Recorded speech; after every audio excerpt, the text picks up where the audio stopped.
Bismillahirrahmanirrahim. Assalamualaikum warahmatullahi wabarakatuh. Waalaikumsalam warahmatullahi wabarakatuh. Alhamdulillah wassalatu wassalamu ala Rasulillah wa ala alihi wa sahbihi wa mawalah. Asyhadu an la ilaha illallah wahdahu la syarika lahu wa asyhadu anna Muhammadan abduhu wa rasuluh. Usikum wa nafsi bi taqwallah wa fazahu taqun kama qala Allah ta'ala fi Al-Qur'anil Karim.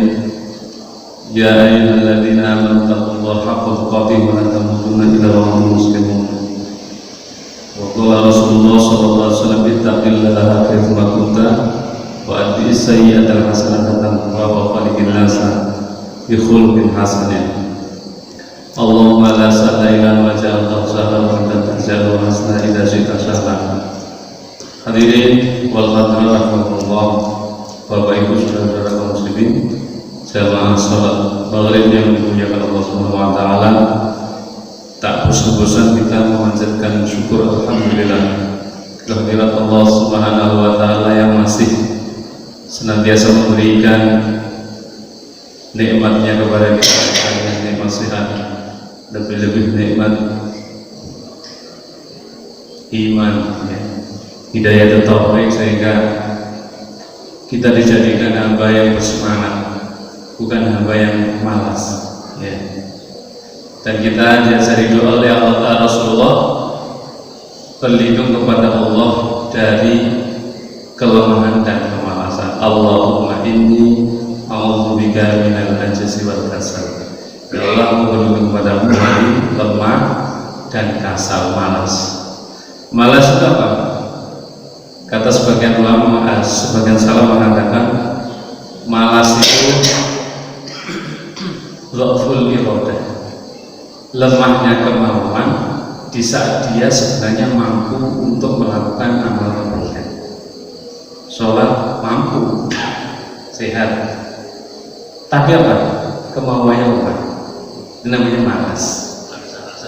Rasa-rasa sebenarnya bisa, ya, kita bisa bangun malam setengah 4 itu bisa, tapi apa? Begitu kita membunyikan alarm, ya, setengah 4 bunyi, Pak. Tapi kita membuka mata kita, lalu kita ambil alarm itu, kita matikan, ya. Setelah itu ya tidur lagi. Jadi ini dhaful iradah, lemahnya kemauan. Sudah bisa. Jadi kita berlindung kepada Allah dari kemalasan. Baik, hadirin Allah, untuk mempersingkat waktu agar nanti ada tanya jawab, kita akan melanjutkan tema kita, yaitu kitab tauhid, ya, berbicara tentang akidah. Yang ini sudah kita bahas di awal betapa pentingnya, sehingga dengan harapan kita bisa menjadi hamba yang muwahhidun, hamba muwahhid yang mengisahkan Allah dan terhindarkan dari segala bentuk kesyirikan. Berikutnya yaitu bab ruqyah dan tamimah. Ruqyah dan tamimah telah diriwayatkan dalam kitab Sahih Bukhari dan Muslim. Jadi di dalam Islam itu, atau di kalangan umat Islam itu, pijakan dasar hukum yang diambil dalam beragama itu, pertama Al-Quran, yang kedua Al-Hadis atau Sunnah, ya. Yang ketiga ada ijma, ya, kesepakatan, terutama kesepakatan ijma sahabat, ya, para sahabat. Ada juga, ya, seperti Imam Syafi'i menambahkan qiyas, ya. Ketika dalil dalam Al-Quran tidak ditemukan, cari di dalam hadis. Ketika dalam hadis tidak ditemukan, maka bagaimana ijma'nya para sahabat. Ketika nggak ada semuanya, qiyas. Qiyas ini ada yang dalil yang ini bisa dimasukkan, tidak ada qiyas. Hadirin rahimakumullah. Nah, hadis-hadis Rasulullah SAW itu bisa kita temukan dalam kitab-kitab Indo, ya, kitab besar, seperti kitab hadisnya yang dikarang oleh Al-Imam Al-Bukhari, Imam Bukhari. Beliau hafal ya ratusan ribu hadis, baik hadis yang hasan atau hadis yang sahih maupun hadis yang hasan maupun hadis yang dhaif. Itu beliau hafal ratusan ribu. Dari hafalan beliau pilah lagi menjadi ada sekitar 6.000 hadis yang derajat hadisnya sahih. Derajat hadisnya sahih, lalu dikumpulkan, ditulis dalam sebuah kitab diberi judul Sahih Bukhari. Ada juga Sahih Muslim ya, hadis-hadis sahih yang dipilih ya, dikumpulkan oleh Imam Muslim. Nah, hadis kitab yang isinya hadis-hadis sahih yang dikarang oleh Bukhari juga dikarang oleh Imam Muslim itu diakui oleh jumhur ulama ya, semua kaum muslimin Ahlussunnah wal Jamaah sepakat ini kitab yang paling hadis-hadis yang paling sahih setelah Al-Quran dan Sunnah. Jadi diakui karena dalam mengambil sebuah hadis betapa beliau sangat berhati-hati ketika beliau mencari sanad ya, penghubung penyampai hadis itu ditemukan salah satu rawinya itu tidak jujur terhadap hewannya. Hewan itu mau dikasih makan, begitu hewan mau makan tariknya, rumputnya ditarik. Jadi begitu ketahuan seperti ini ya, ini orang seperti ini tidak bisa diterima hadisnya. Jadi sangat hati-hati Bukhari sehingga diakui oleh semua umat Islam ya. Lalu kitab hadis sahih, kitab Sahih Bukhari itu ditulis lagi penjelasannya, namanya kitab syarah ya. Salah satu yang paling yang paling istimewa ya, kitabnya istimewa itu yang isinya penjelasan sangat rinci, namanya Fathul Bari yang dikarang oleh Ibnu Hajar Al-Asqalani. Ini isinya penjelasan hadis yang ada di Sahih. Jadi kalau ibu kayaknya ada ya Fathul Bari ya, yang sudah terjemah, yang saat itu Fathul Bari itu penjelasannya. Jadi penjelasan dari kitab Sahih Bukhari. Baik, hadirin rahimahullah, diriwayatkan dalam kitab Sahih Bukhari dan Muslim bahwa bahwa Abu Bashir Al-Ansori bahwa dia pernah bersama Rasulullah SAW. Jadi Abu Bashir Al-Ansori pernah bersama Rasulullah SAW dalam suatu perjalanan.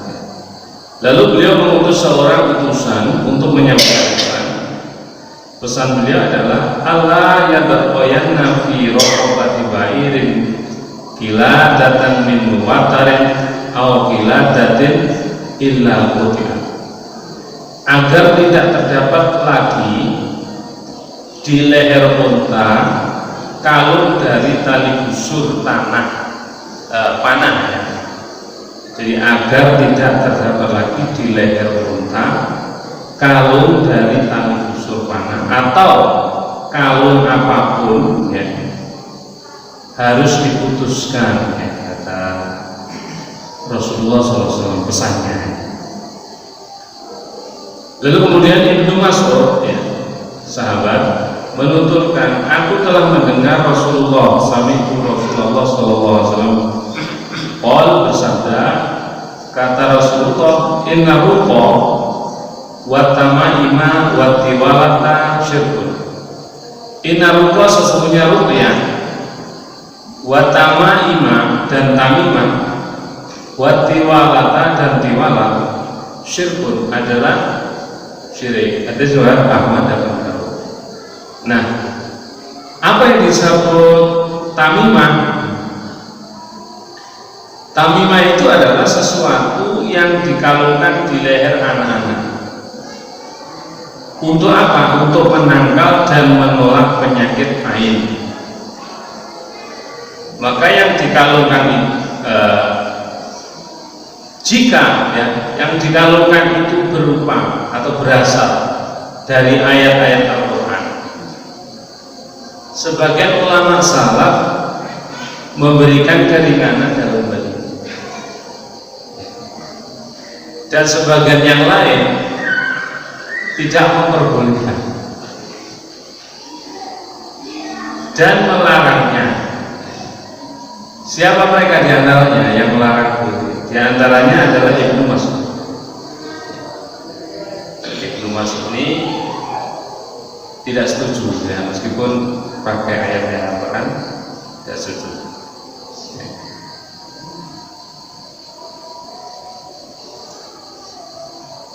Kata penjelasannya dalam Ibnu Mas'ud itu, tamimah dari ayat Al-Quran dan Al-Hadis lebih baik ditinggalkan,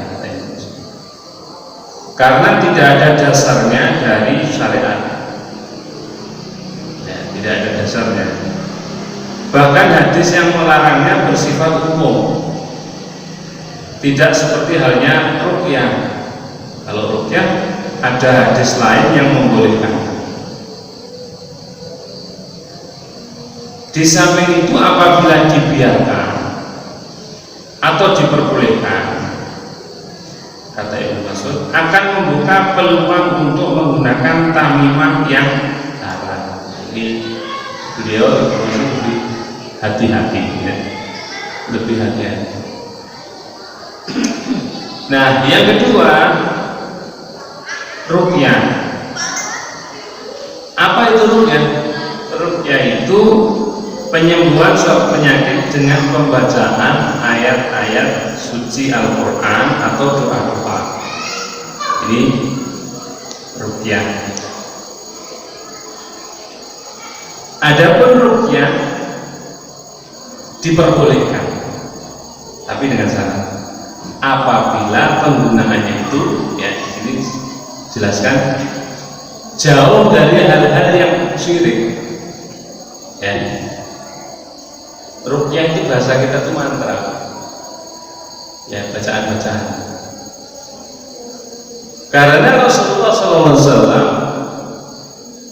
memberikan keringanan dalam hal ruqyah ya, dalam hal ruqyah untuk apa? Untuk mengobati penyakit ain, juga penyakit atau peristiwa sahabat yang terkena sengatan kalajengking.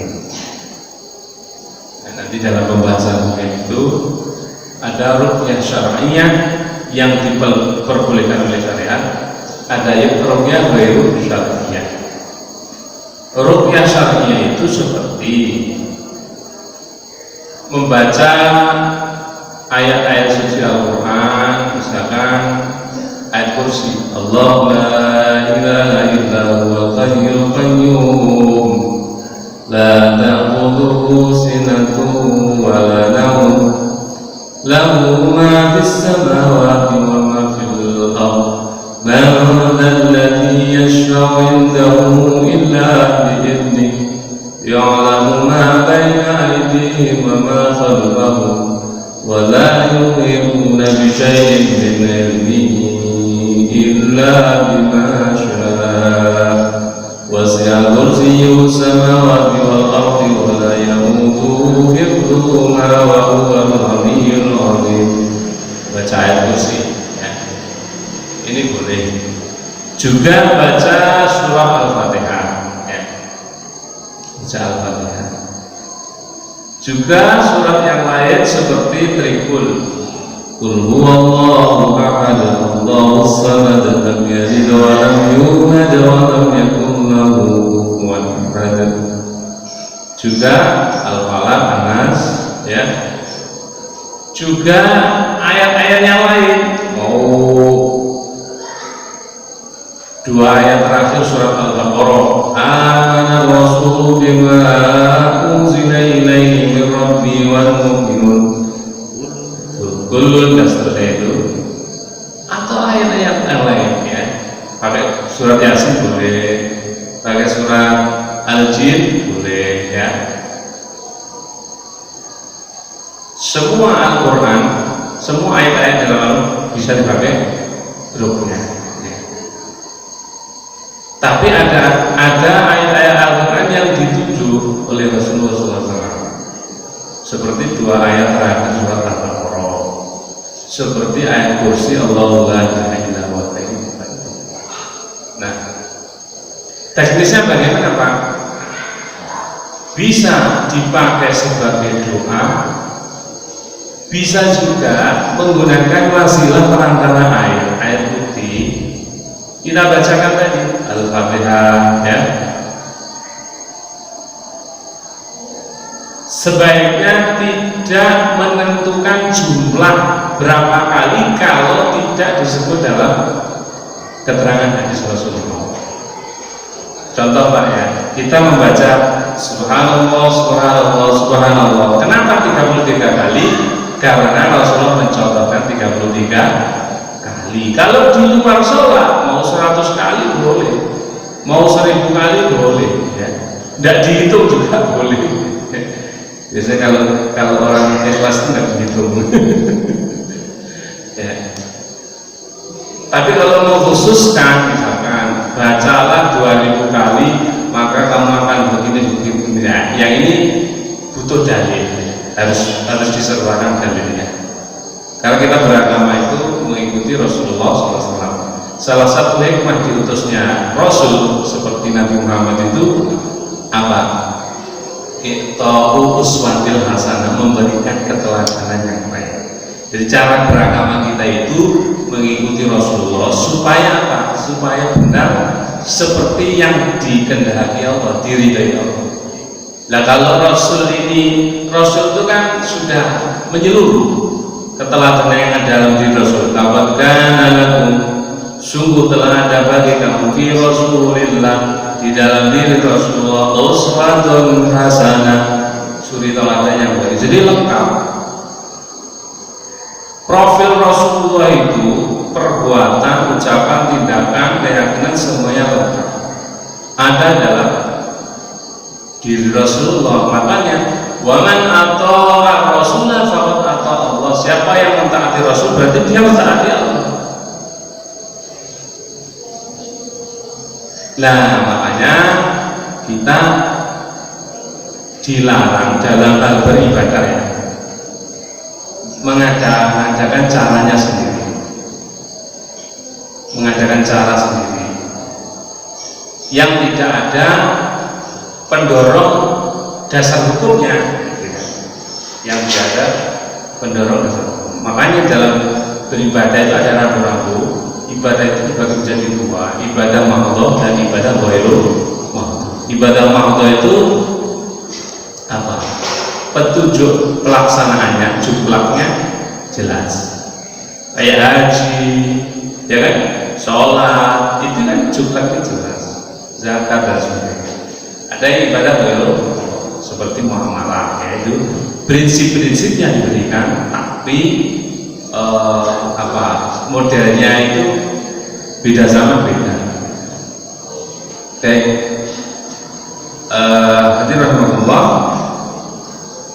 kita baca Al-Fatihah, surah-surah yang lain kita tiupkan ke air ya. Karena sahabat juga melakukan.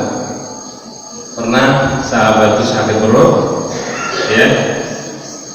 Kalau kita sakit perut kan pergi ke dokter Pak ya, atau ke apotek tanya obat sakit perut apa kan. Kalau zaman Rasulullah, para sahabat tuh sakit perut ambil air, bacakan Al-Fatihah, diminum, disisakan sedikit, digosokkan ke yang sakit. Bagaimana reaksi yang sembuh? Loh kok bisa? Karena Allah Subhanahu wa Ta'ala memberikan petunjuk. Di samping Al-Quran itu berfungsi sebagai huda, petunjuk ya, lil muttaqin, bagi orang bertakwa. Al-Quran salah satu keutamaannya adalah syifa, sebagai penawar. Wa nunazzilu minal Qur'ani ma huwa syifaa'un wa rahmatun lil mu'minin. Dan kami turunkan sebagian dari Al-Quran itu syifa, sebagai obat penawar ya, warahmah, dan sebagai Makanya tadi sembuh.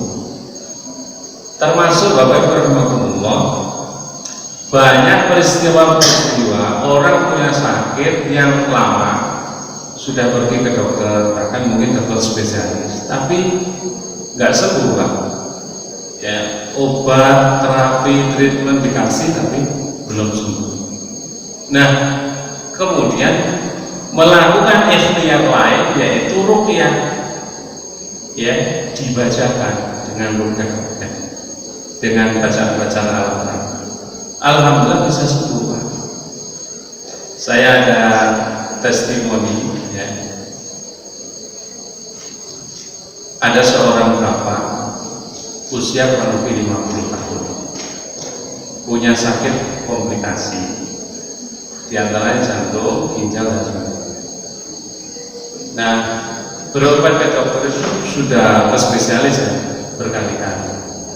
Lalu kemudian dia bertemu dengan teman lamanya yang sudah menjadi ustaz, menjadi gus, menjadi kiai. Tanya, Gus, aku ini duwe masalah. Ono masalah. Apa Mas? Aku duwe loro wis berobat ke dokter wis suwe loro, mari gak waras. Saya kenal sekarang. Akhirnya apa ya? Wis sampai ngaji, sampai ngaji Al-Quran. Iya, baca Al-Quran. Seberapa? Terus bacaan terus sandowermu. Akhirnya beliau ini dengan kemampuannya membaca, ya menurut kemampuannya, dia baca itu khatam 3 hari Pak. Jadi rasanya itu dalam diri itu bercampur ya, rasa sakitnya. Tapi dia paksa baca Al-Quran itu, ya, dengan masih merasakan sakit dia paksa. Sampai Al-Quran baca siang malam kecuali pas memang sangat kelelahan tidur ya. Dan biasanya itu setahun sekali dalamnya. Ini 3 hari dipaksa, 3 hari khatam. Akhirnya apa? Subhanallah, dia merasakan ada perubahan yang luar biasa ya, dari situ. Dan memang kita kalau baca Al-Quran itu kan dibunyikan kan? Baca Al-Quran itu Masya Allah mata kita sehat. Banyak orang-orang yang sudah sepuh yang memang istiqomah baca Quran itu, mohon maaf ya, beliau sehat sekali badannya, tidak sampai sepuh, nggak belerang baca Quran. Pendengarannya masih jelas, mohon maaf, nggak pikir. Ini luar biasa ya, kita lihat teknis baca meruqyah, yaitu ditiupkan di air kalau dia diminum. Nah, tentang ruqyah ini ya Bapak Ibu rahimahullah, semakin kita yakin, semakin kita tuh membersihkan diri, maka tingkat kemanjurannya akan tinggi. Tapi kalau semakin ragu dan hati kita kotor, ya, tingkat kemanjurannya berkurang, ya, rendah. Jadi ruqyah ini bisa orang sakit secara fisik atau sakit mental, termasuk ketika kena gangguan jin. Gangguan jin itu yang perlu disadari Bapak Ibu rahimahullah, ada yang berupa kesurupan, ada yang tidak. Seperti kita orang sadar sehat itu, kalau kita sholat, ya kan, mohon maaf, kita takbirnya diulang-ulang. Allah, saya gak mantap. Allah, belum mantap. Allah, belum. Ini berarti kena was-was. Ya. Makanya dalam surat An-Nas itu, Qul a'udzu birabbin nas, aku berlindung kepada Allah yaitu rohnya manusia. Malikin nas, rajanya manusia. Ilahin nas, sesembahannya manusia. Min syarril waswasil khannas, berlindung dari apa kepada Allah?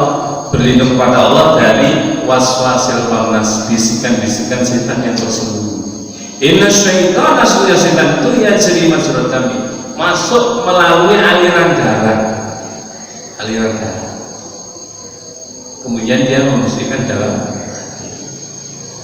Nah ini, jadi orang kena gangguan jin itu nggak harus apa tadi kesurupan, ditanamkan rasa keraguan, baik kena. Ini lebih berbahaya. Oke, kita lanjutkan. Berikutnya tiwalah. Tiwalah itu apa? Tiwalah adalah sesuatu yang dibuat dengan anggapan bahwa hal tersebut dapat menjadikan seorang istri mencintai suaminya atau seorang suami mencintai istrinya. Jadi dibuat pengasihan atau dibuat ilmu pel.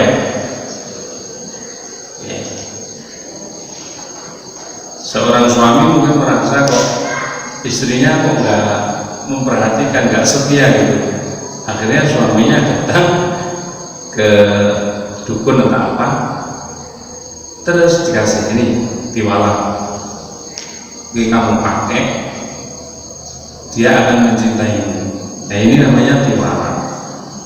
Atau sebaliknya, ya suaminya itu nggak pernah pulang gitu ya. Istrinya bingung, akhirnya dia datang cari biro konsultasi. Kode dilala itu konsultasinya diarahkan kepada dukun paranormal. Kamu datang ke sana, orang pintar itu. Nanti kamu akan dikasih sesuatu, kamu amalkan, maka suamimu akan mencintaimu. Ini namanya tiwalah yang tidak ada dasar hukumnya dalam Al-Quran maupun Sunnah. Nah,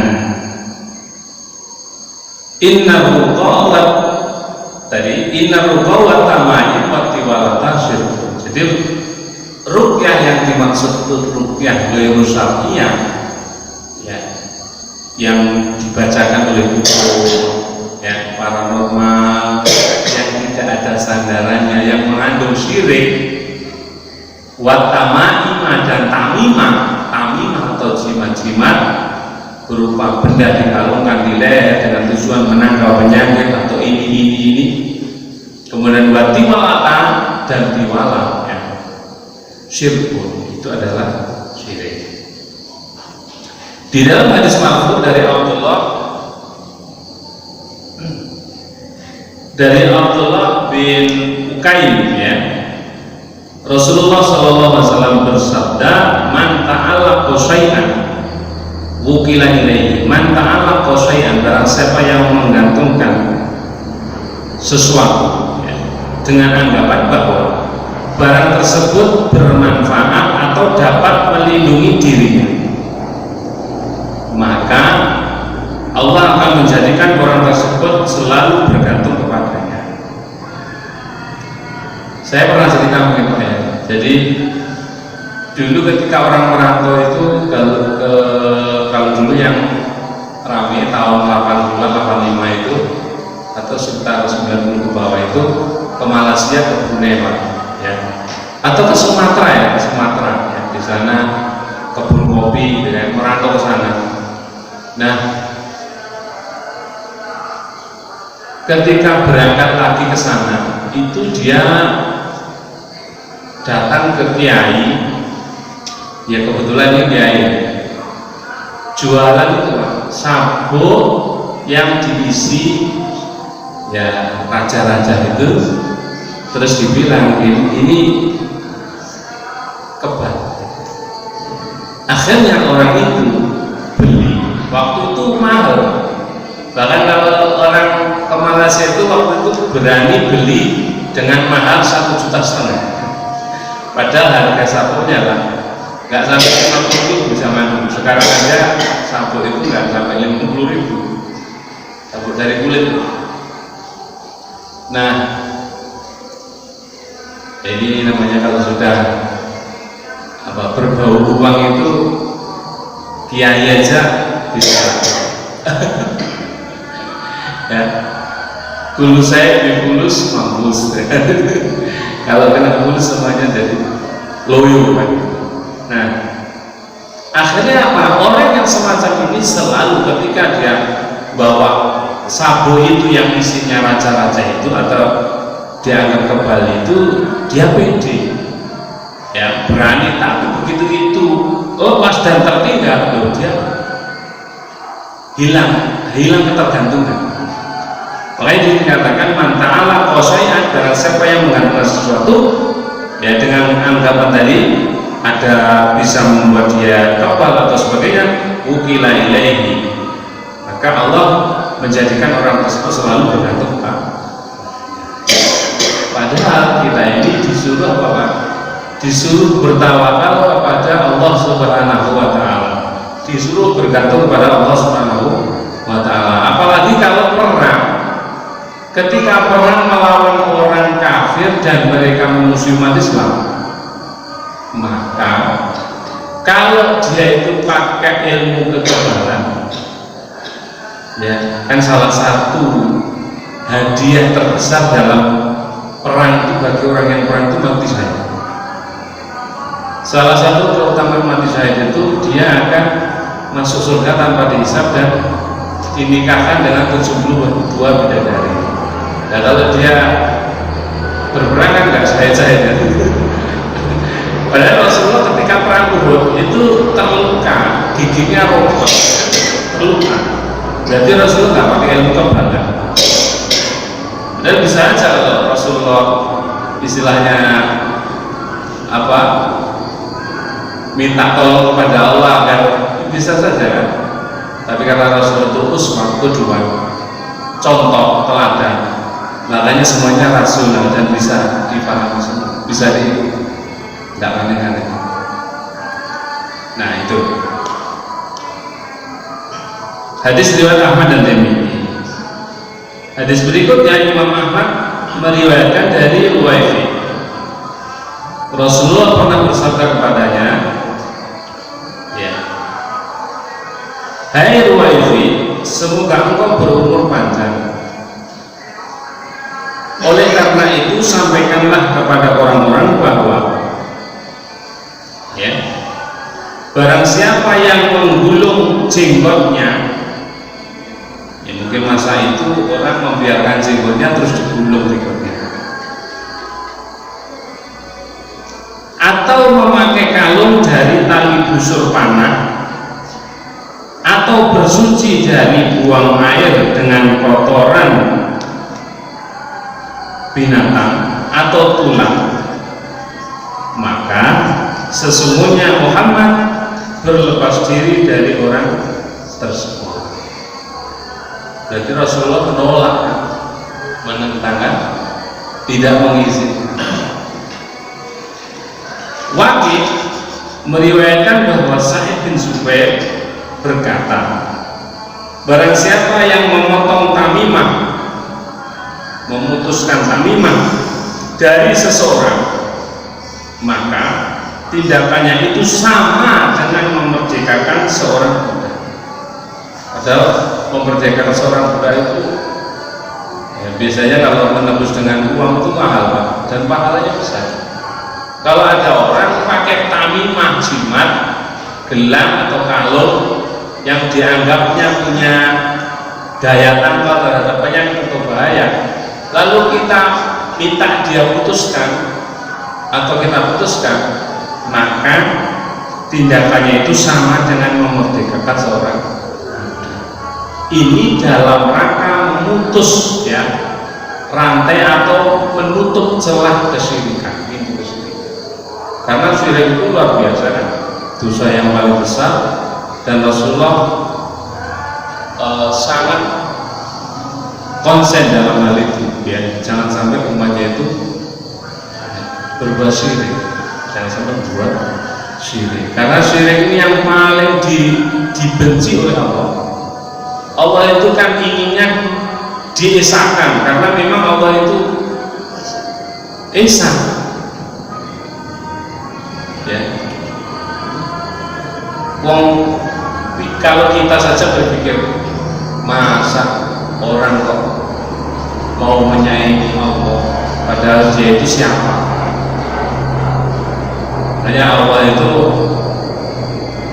ada apa namanya, Ahad, Maha Esa, ya. Kalau makhluk ini, manusia ini atau jin ini berbuat dosa, Allah murkanya enggak terlalu aktif. Tapi kalau hamba ini berbuat syirik kepada Allah, murkanya luar biasa, ya, karena orang yang berbuat syirik berarti dia menduakan Allah, ya kan? Ibu-ibu aja kalau diduakannya gampang. Dalam hal beribadah Allah tidak mau itu. Nah, hadirin rahmatullah, maka ada 3 hal ini yang perlu kita waspadai. Setidaknya sudah menjadi bahan, atau kita sudah punya sedikit pengetahuan tentang larangan menggunakan ruqyah yang tidak syar'i, kemudian larangan menggunakan tadi tamimah, ya, atau bahasa lainnya itu jimat, ya, dan juga tiwalah, ya. Ilmu-ilmu yang seperti ilmu pelet, termasuk ilmu sihir, tidak boleh. Yang membahayakan itu tidak boleh.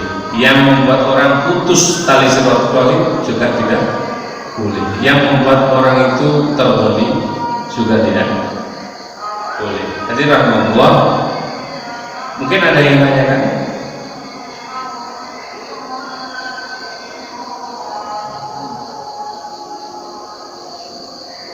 Kalau nggak ada, saya lanjutkan materinya. Ya.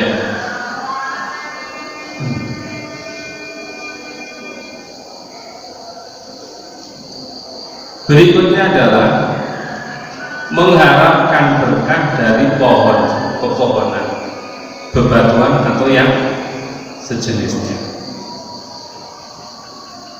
A'udzubillahi minasyaitonir rajim. Afara'aytumul Lata wal Uzza wa Manata Tsalitsatal Ukhra alakumul Dzakar wa lahul Untha tilka idzan qismatun diza in hiya illa asma'un sammaytumuha antum wa aba'ukum ma anzalallahu biha min sultan iyattabi'una illa dhanna wa ma tahwal anfus wa laqad ja'ahum min rabbihimul huda. Ini surat An-Najm, ya, Wan-Najmi, ya, surat An-Najm ayat 19-23. Maka apakah patut kalian, hai orang-orang musyrik, menganggap Al-Lata dan Al-Uzza dan Manat yang ketiga anak perempuan? Maka apakah patut kalian, hai orang-orang musyrik, menganggap Al-Lata dan Al-Uzza dan Manat yang ketiga, apakah patut untuk kamu anak laki-laki dan untuk Allah anak perempuan? Yang demikian itu tentulah suatu pembagian yang tidak adil. Itu tidak lain hanyalah nama-nama yang diada-adakan oleh kamu dan bapak-bapak kamu. Allah tidak menurunkan suatu keterangan pun untuk menyembahnya. Mereka tidak lain hanyalah mengikuti sangkaan-sangkaan dan apa yang diingini oleh hawa nafsu mereka, padahal sesungguhnya tidak datang kepada mereka petunjuk dari Tuhan mereka. Hadirin Abi Waqid Al-Laitsi menuturkan, suatu saat kami keluar bersama Rasulullah SAW menuju Hunain. Waqid al-Laisi keluar bersama Rasulullah menuju Hunain, sedangkan kami dalam keadaan baru saja lepas dari kekafiran, maksudnya baru masuk Islam. Di saat itu orang-orang musyrik memiliki di saat itu orang-orang musyrik memiliki sepokok pohon bidara yang dikenal dengan Datul Anwar, Datul Anwar. Mereka selalu mendatanginya dan menggantungkan senjata-senjata perang mereka pada pohon tersebut. Di saat kami sedang melewati pohon bidara tersebut, kami berkata, "Ya Rasulullah, buatkanlah untuk kami Datul Anwar sebagaimana mereka memilikinya." Jadi Abi Waqid al-Laisi itu kan baru masuk Islam, imannya masih lemah, perlu dikuatkan. Hanya ada istilah mu'alam itu dapat zakat Pak ya. Salah satu 8 asnaf itu mu'alam. Nah, supaya dia itu orang kalau masuk Islam Pak, tadinya di luar Islam masuk Islam, maka dia di jalur keluarganya kan terputus warisannya. Jadi terputus warisannya. Nah, ekonominya diputus kan dari warisannya, dari keluarganya. Nah, di dalam Islam kalau ada pengumpulan zakat, ya, zakat mal ya, ini dialokasikan ke mu'alaf ya, supaya tidak goyah tadi. Lalu Rasulullah SAW menjawab, "Allahu Akbar. Itulah tradisi orang-orang sebelum kalian," kata Rasulullah. "Demi Allah yang jiwaku ada di tangannya, kalian benar-benar telah mengatakan suatu perkataan seperti yang dikatakan oleh Bani Israel kepada Musa." Apa? "Buatkanlah untuk kami sesembahan sebagaimana mereka memiliki sesembahan." Musa menjawab, "Sungguh kalian adalah kaum yang tidak mengerti, tidak paham. Kalian pasti akan mengikuti tradisi orang-orang sebelum kalian." Ini rahimahullah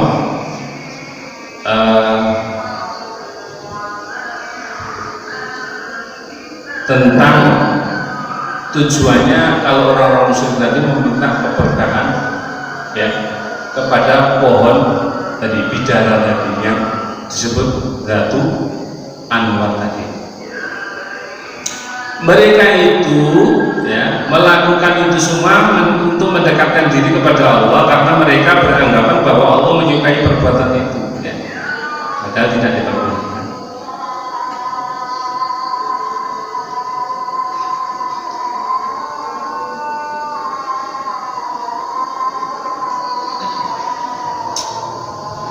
Nah, Nabi Muhammad SAW tidak menerima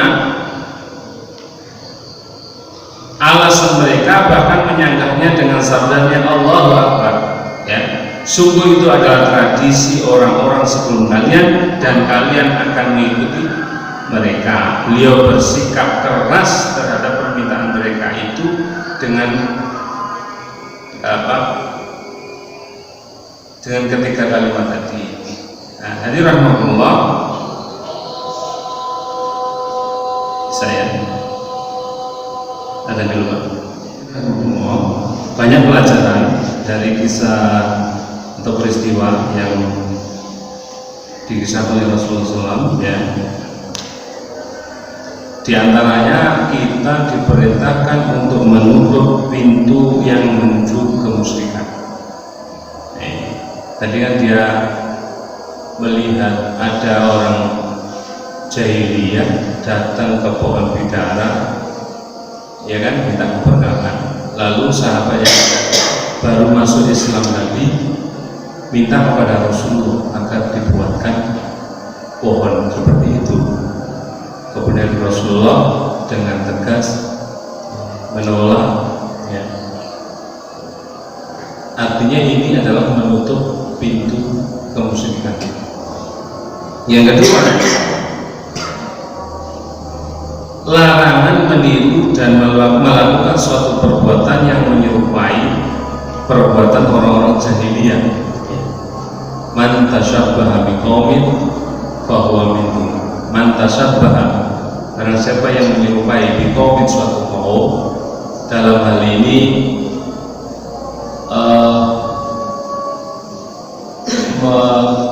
mengandung keyakinan, atau dalam hal fisik pun yang itu dianggap ciri khas ya, mereka itu tidak boleh ya. Contoh, kalau bukan yang di contoh pakaian ya, pakaian kalau itu ciri khas ibadah mereka ini tidak boleh. Tapi kalau itu pakaian sudah umum ya, semua daerah punya ya, tidak ada masalah.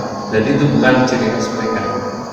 Apalagi dalam hal perbuatan yang itu ciri khas mereka, itu tidak boleh. Baik, saja mungkin ini yang sementara saya sampaikan. Kita lanjutkan dengan tanya jawab. Silakan. Silakan.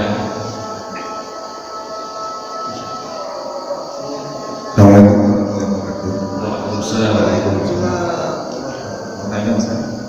Kalau meminta orang lain melakukan ruqyah pada seseorang, ini menjadi penghalang masuk surga tanpa hisab dan tanpa azab. Ya. Jadi yang disebutkan dalam hadis, ada 70.000 sahabat Rasulullah SAW, ada 70.000 umatnya Rasulullah SAW yang masuk surga tanpa hisab. Itu di antara kriterianya la yastarquna, tidak minta diruqyah, wala yahtawuna, tidak melakukan pengobatan dengan besi panas, ya kan, dan seterusnya itu ya. Nah, jadi kelemahannya minta diruqyah itu bukan nggak boleh, boleh.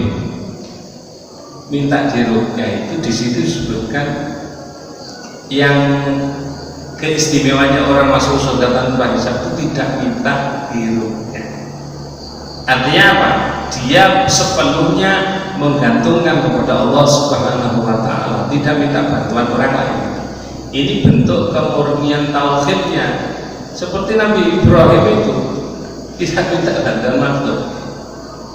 Jadi kalau minta ruqyah ya boleh saja. Kita misalkan minta, ada orang memang orang soleh ya, ibadahnya kuat ya, akidahnya beres dan sebagainya. Nah, kita sendiri nggak mampu meruqyah diri, kayaknya saya butuh bantuan orang lain, boleh, jangan tolong bantu saya ruqyah, kan? Boleh. Cuma kan nggak istimewa dengan yang pertama tadi yang masuk surga tanpa bisa. Nah, kalau kita ada saudara sakit terus minta orang lain meruqyah, tolong diruqyah dia, itu berarti bukan untuk dirinya. Minta ruqyah itu bukan untuk dirinya ya, ini tidak apa-apa. Nah, yang dimaksud masuk surga tanpa hisab itu tidak minta diruqyah orang lain untuk dirinya, tapi kalau kita memintakan orang lain untuk diruqyah, tidak apa-apa.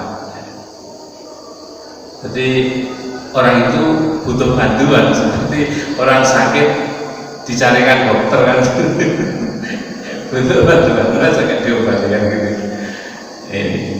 Mungkin ada lagi ya. Jadi tentang tadi Pak, tentang apa? Yang menggunakan ayat-ayat suci Al-Quran itu ada perbedaan ya di kalangan sahabat ya. Ada yang apa istilahnya memperbolehkan ya, ada yang tidak setuju seperti Ibnu Mas'ud itu nggak setuju ya, nggak setuju karena bisa membuka celah yang lain pada yang nggak boleh, yang haram gitu ya. Ini tentang tamimah, ruqyah, tiwalah ya. Adapun bentuknya kalau di daerah itu mungkin beda-beda Pak. Luar daerah misalkan Contoh ya, praktek perdukunan di Arab itu juga ada perdukunan, ya, mau di Arab Saudi, mau di Mesir, mau di Arab itu ya ada praktek perdukunan. Artinya orang-orang yang memang nggak paham Islam dan jahiliyah juga, ya tidak sepenuhnya di Arab itu semuanya sholat, juga ada yang melakukan kemusyrikan. Nah, bentuknya beda-beda. Ya, naudzubillah min dzalik. Saya pernah menyaksikan tuh ada orang itu ketika punya hajatan tuh semuanya dikasih ini. Jadi dibungkus daun atau isinya itu kayak nggak rasional. Ada rambut, ada cermin, ada sisir, ada bedak, macam-macam Pak. Sampai ada orang itu mau menyembelih sapinya itu dikasih itu, oh nggak usah, saya nggak pakai ini saya. Orangnya kan orang pondokan ya, enggak, saya nggak pakai ini gitu ya. Itu setiap tempat dikasih Pak, di dapur dikasih tukang masak itu, terus yang tukang bikin kue dikasih, pokoknya di semua itu dikasih. Nah, maksudnya apa? Oh, maksudnya biar selamat, nggak ada bahaya ya. Nah, pertanyaannya itu tata caranya dari mana kan? Kata Rasulullah, man amila amalan laisa alaihi amruna fahuwa raddun. Siapa yang melakukan suatu amalan yang tidak ada perintah dariku, maka tertolak, sia-sia. Jadi itulah karena kejahilan, jadi ngikuti, bingung mencari petunjuk, akhirnya ya ketemu dukun tadi. Oh, kamu mau hajatan ini ya, petunjuknya dari dukun. Ya petunjuk dari itu tidak ada petunjuk dukun itu tadi, bukan dari Al-Quran dan Sunnah, sehingga menyimpang. Ini yang perlu dihindari. Baik, jazakumullah. Saya kira cukup sekian. Semoga bermanfaat dan semoga Allah SWT senantiasa memberikan hidayah kepada kita, sehingga kita, keluarga kita, dan anak keturunan kita senantiasa dijauhkan dari segala bentuk kesyirikan. Qul wa la astaghfirullah wa lakum subhanakallahumma wa bihamdik asyhadu an la ilaha illa anta astaghfiruka wa atubu ilaik. Assalamualaikum warahmatullahi wabarakatuh.